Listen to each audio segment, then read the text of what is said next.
Olá, meus queridos, graça e paz a todos. É com grande alegria que nós vamos começar o curso falando sobre louvor e adoração. Você já teve aí a apresentação muito legal, né? Uma apresentação que fala sobre a questão do louvor e da adoração do pastor Sóstenes Mendes. E é fantástico, querido, é fantástico. Esse é um assunto que particularmente eu amo, gosto de falar, é um assunto que mexe bastante com o meu coração e tenho certeza que vai ser uma bênção para a tua vida, tá? Que você possa estar acompanhando nessas aulas, que você possa estar desenvolvendo. E eu tenho certeza, querido, que o projeto de Deus vai tocar o seu coração. A palavra de Deus não volta vazia. Acredito num propósito que ela sempre cumpre aquilo que lhe apraz. Deus vai te tocar na instrução, Deus vai mexer com você, e eu peço que o Espírito Santo possa te trazer algo novo da parte do Senhor, em nome de Jesus Cristo. Tá? Irmãos, quando se trata dessa questão, eu quero trazer a introdução aqui do que eu vou falar. Tá? A ideia central aqui, nós vamos tratar algumas coisas nesse pequeno seminário. A importância do louvor e da adoração, né? O quanto isso é importante, qual a relevância disso, o que é adoração, nós vamos falar bastante sobre a intimidade de um relacionamento com Cristo, porque a adoração é intimidade, a mudança que houve no lugar da adoração, né? Do Antigo para o Novo Testamento, como funciona, o que realmente mudou, né, e como funciona agora o Novo Testamento, e a mudança que houve no formato da adoração, a forma, né, a forma que era antigamente e a forma que é trabalhada hoje. Querido, fique comigo, esse curso vai poder te ajudar, vai te abençoar, e eu tenho certeza, irmãos, que dentro do propósito de Deus, você vai ser muito abençoado. Tá? Quando se trata de louvor e adoração, querido, a palavra grega aqui é proskeneu. Ela significa beijar como um cachorro que lambe a mão do seu mestre. Significa beijar a mão de alguém, sinal de reverência. Nós estamos falando de alguém, querido, que está se dobrando diante de alguém, né? Cair de joelhos, tocar o chão com a testa, como uma expressão de profunda reverência. Ajoelhar-se ou prostrar-se, prestar homenagem ou reverência a alguém. Seja a expressar respeito para suplicar. Então, querido, é importante a gente compreender isso. Né? É importante a gente ter essa ideia, é importante nós termos essa reverência, esse contato. Tá? E eu vou basear, querido, todo esse seminário no texto de Jesus com aquela mulher samaritana. João, capítulo 4, versículo 3, versículo 5, diz algo muito interessante a respeito daquela mulher. Diz assim, ó, foi, pois, a uma cidade de Samaria, chamada Sicar, junto da herdade de Jacó, que Jacó tinha dado ao seu filho José. E estava ali a fonte de Jacó. Jesus, pois, cansado do caminho, assentou-se assim junto da fonte. E era isto quase a hora sexta. E veio uma mulher de Samaria tirar água. Disse-lhe Jesus, dá-me de beber, porque os seus discípulos tinham ido à cidade comprar comida. E disse-lhe, pois, a mulher samaritana, como, sendo tu judeu, me pedes de beber a mim, que sou samaritano? Irmão, tinha uma briga, né? Tinha uma desavença entre os judeus e os samaritanos, depois nós vamos falar um pouquinho sobre isso. Porque os judeus não se comunicavam com os samaritanos. Jesus respondeu e disse-lhe, se tu conheceras o dom de Deus, e quem é o que te dá, quem é o que te diz, dá-me de beber, tu pedirias e lhe daria água viva. Disse-lhe a mulher, Senhor, tu não tens com o que tirar, e o poço é fundo. Onde, pois, tem essa água viva? És tu maior do que o nosso pai Jacó, que nos deu o poço, bebendo ele próprio dele, e os seus filhos e o seu gado? Jesus respondeu e disse-lhe, qualquer que beber desta água tornará a ter sede, mas aquele que beber da água que eu lhe der nunca terá sede, porque a água que eu lhe der lhe fará nele uma fonte de água que salte para a vida eterna. Disse-lhe a mulher, Senhor, dai-me dessa água, para que eu não mais tenha sede e não venha aqui tirá-la. Disse-lhe Jesus, vai, chama o teu marido e vem cá. A mulher respondeu e disse, não tenho marido. Disse-lhe Jesus, dissestes bem, não tenho marido, porque tiveste 5 maridos, o que agora tens não é teu marido. Isso disseste com verdade. Disse-lhes a mulher, Senhor, vejo que és profeta. Nossos pais adoraram neste monte, e vós dizeis que é em Jerusalém o lugar em que se deve adorar. Irmão, esse texto para mim é um texto esclarecedor na questão do louvor e da adoração. É um texto, para mim, ele vai trazer uma direção correta de como lidar com essas coisas. Irmãos, Jesus está conversando com essa mulher, e quando ela tem a constatação que ele é profeta, por causa da revelação, né, por causa daquilo que foi a palavra que Jesus deu a ela, dizendo que ela teve 5 maridos, o que agora ela tem não é marido dela, ela começa a falar sobre a questão da adoração. Então, a primeira coisa que eu quero destacar aqui, querido, é que ela levantou algo muito importante. Irmão, de todos os assuntos no mundo que essa mulher poderia estar falando com Jesus Cristo, porque quando ela tem a constatação que ele é profeta, ela poderia falar sobre qualquer tipo de assunto existente no mundo. Mas a questão não é, ela não faz isso. Ela para questioná-lo sobre um assunto que para mim é um dos mais importantes que existe. Tá? Ela queria entender sobre a questão da adoração. A ideia desse curso, querida, é para que você possa compreender um dos assuntos mais importantes que existe, a questão da adoração. Adoração, querido, é algo fantástico. Adoração é algo que mexe bastante com o meu coração, né? Adoração é algo que faz a diferença na nossa vida. Existe uma grande importância na questão da adoração. Então, assim, querido, vamos abordar esses assuntos, vamos mexer, que você tenha disponibilidade, querido. Quando você for assistir, quando você for estudar, desenvolva, tenha disponibilidade, gaste tempo, veja, né? Aprenda, desenvolva, leia, releia, você vai desenvolvendo. Eu tenho certeza que Deus vai falar com você. Tá? Mas vamos voltar, querido, naquilo que é a questão quando Jesus começa a conversar com a mulher. Por quê? A ideia da mulher, o primeiro impacto que a mulher tem é: como tu, sendo judeu, vem me pedir água que sou samaritano? Porque os judeus não se davam com os samaritanos. Querido. Mas por quê? Irmão, essa rixa é antiga. E isso retrata lá atrás ao reino dividido, querido. Né? A questão do reino dividido. Vamos falar um pouquinho sobre o reino dividido. Quando a Síria, irmão, conquista e leva a cativeiro o reino do norte, o povo de Israel, querido, era formado pelas tribos. Você lembra? Né? Então, assim, quando acontece isso, as 10 tribos, querido, que o povo de Israel vai para esse reino do norte, tá? E o que tinha se preparado, querido, para o reino do sul era composto de 2 tribos, que era Judá e Benjamim. Então houve uma divisão no povo do Senhor, né, nas tribos de Israel. Judá e Benjamim começou a compor essa questão dessas tribos, né, que era do sul. Então, assim, irmãos, com esses reinos divididos, a Síria invadiu o reino de Israel, conquistou Samaria, que era a capital do reino do norte, aonde estavam essas 10 tribos. E eles tinham, querido, uma estratégia lá muito interessante. Eles tinham uma técnica de repovoamento. Eles tiravam, né, pessoas que eram cabeças pensantes, os governantes da época, né, a classe religiosa, que era muito forte, os formadores de opiniões, e aqueles que tinham muita influência no povo, né, eles levavam embora para outros países. Então, o que eles faziam, irmão? Eles pegavam, levavam pessoas para outros países e traziam outros tipos de pessoas para esse lugar. Tá? Por quê, irmão? Qual que era a ideia? Fazer, querido, a ideia era enfraquecer a cultura. Tá? A ideia, irmão, era tirar essa identificação que existia no ser humano. Né? Em 2 Reis 17, 24, fala isso. Diz assim, ó, e o rei da Síria trouxe gente de Babilônia, de Cutá, de Avá, de Ramate, de Servavaim, e o fez habitar nas cidades de Samaria, em lugar dos filhos de Israel. E eles tomaram a Samaria em herança e habitaram nas suas cidades. Então existia essa estratégia de repovoamento. A ideia, querido, era enfraquecer a cultura da nação. Porque o povo que tivesse a sua língua, seus costumes, sua cultura enfraquecida, era muito mais fácil de você conseguir dominar e subjugar. Então era uma estratégia que eles tinham. Tá? Mas Deus, através de Moisés, tinha dado uma ordem, irmão.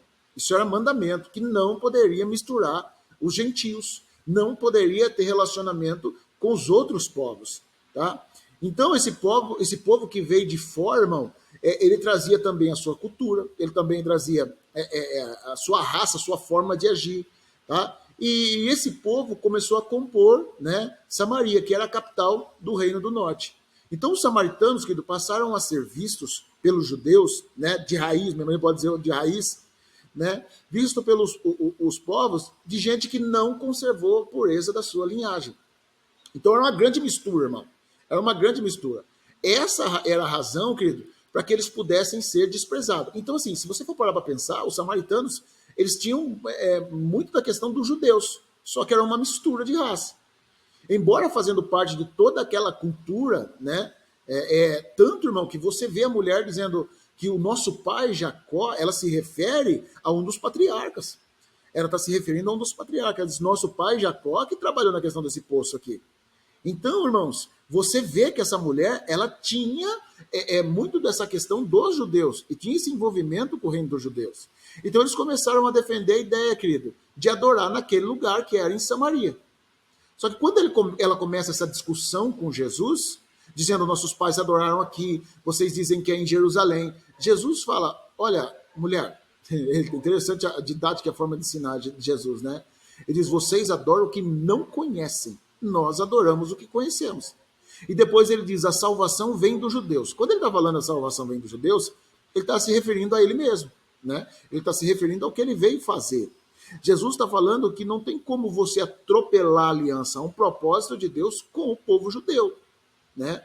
Quando Jesus, por exemplo, ele vem, ele diz que não poderia entrar nas aldeias de samaritanos, mas antes ia as ovelhas perdidas da casa de Israel. Havia um projeto de Deus com a questão do povo de Israel. E Jesus era aquele, irmão, que fazia toda a diferença nesse propósito. Jesus era o cumprimento de todo esse propósito.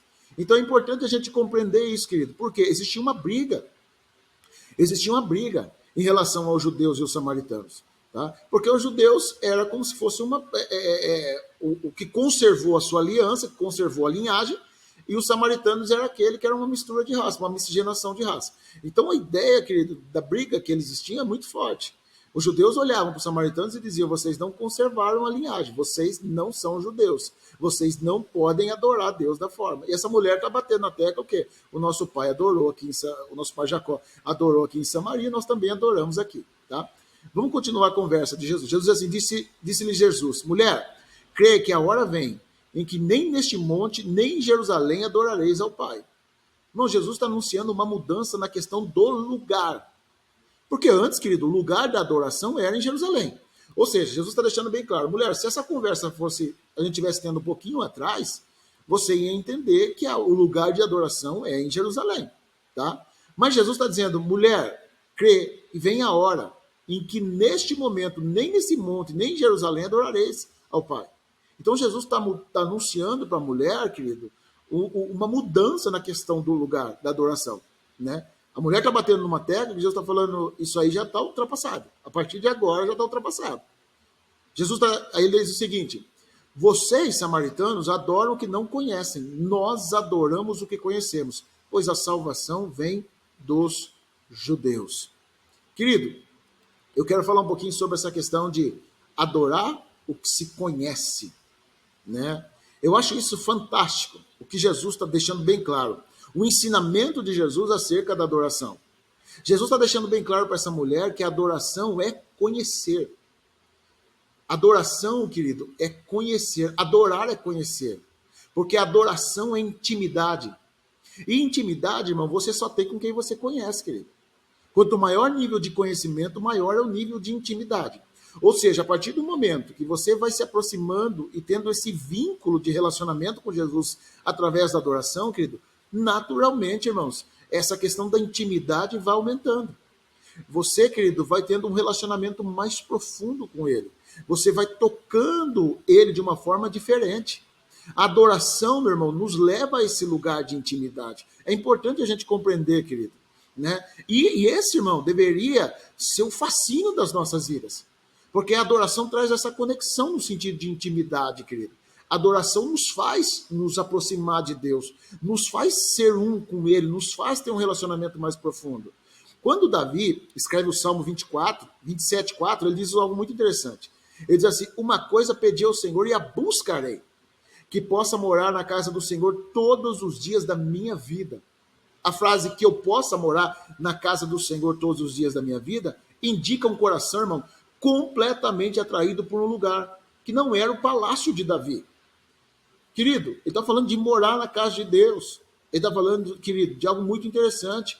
O que o homem de Deus está declarando, querido, é mais ou menos o seguinte, eu queria que você prestasse bastante atenção. Ele está dizendo, Deus, eu não quero encontros ocasionais com a presença divina. Eu quero viver isso todos os dias da minha vida. Eu não quero religiosidade, eu quero intimidade, eu quero um relacionamento com Deus mais profundo. Não acredito que ele ia pegar a cama dele no sentido literal e dizer, eu vou lá morar na casa de Deus. Mas ele está dizendo, eu não quero só me encontrar. Eu não quero ter algum contato com o Senhor.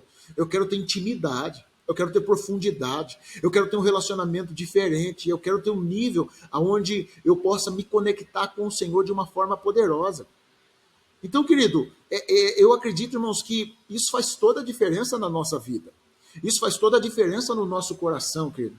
Quando a gente tem esse anseio. Porque, irmãos, tem pessoas que eles esperam o culto. Eles esperam o momento do culto para se relacionar com Deus. Eles esperam o momento de nós entrarmos num templo para poder adorar. Adoração é algo constante, adoração é intimidade, adoração é poder se aproximar de Deus, é poder estar com Ele todos os dias, é poder se conectar e dizer: o Senhor é a razão, o Senhor é o prazer, o Senhor é a fonte da minha inspiração, o Senhor é a alegria que me sustenta. Deveria ser isso, querido, né? Todo o nosso anseio e desejo. Irmãos, é impressionante, querido, como Jesus está deixando bem claro: vocês adoram o que não conhecem, nós adoramos o que conhecemos. Conhecer, querido, faz toda a diferença, porque a intimidade nos faz isso. Irmão, é importante a gente compreender o que, querido? Você, irmão, tem um relacionamento mais profundo com quem você conhece. Com quem conhece, querido, você conta seus segredos. Quem você conhece e tem um nível de intimidade profundo, você pode ser você. Você pode se abrir. Você pode ter aquilo que é realmente uma sinceridade mais profunda. Né?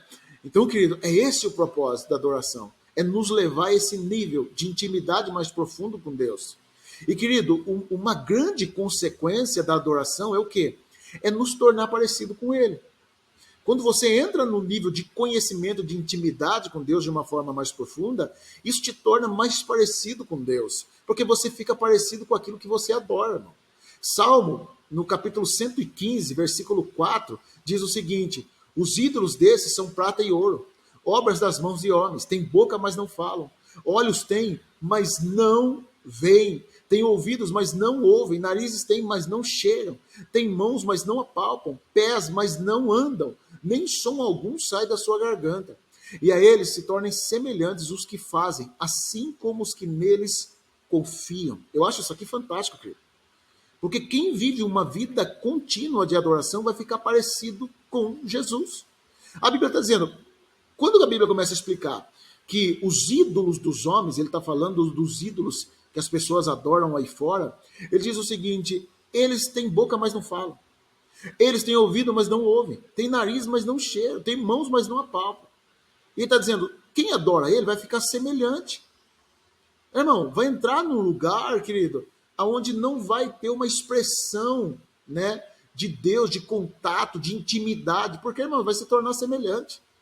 Agora, quando a Bíblia está dizendo, querido, a eles se tornem semelhantes os que fazem, assim também como todos os que neles confiam, a Bíblia está deixando bem claro. Quando eu entro no nível de adoração a Deus, eu me torno parecido com Ele.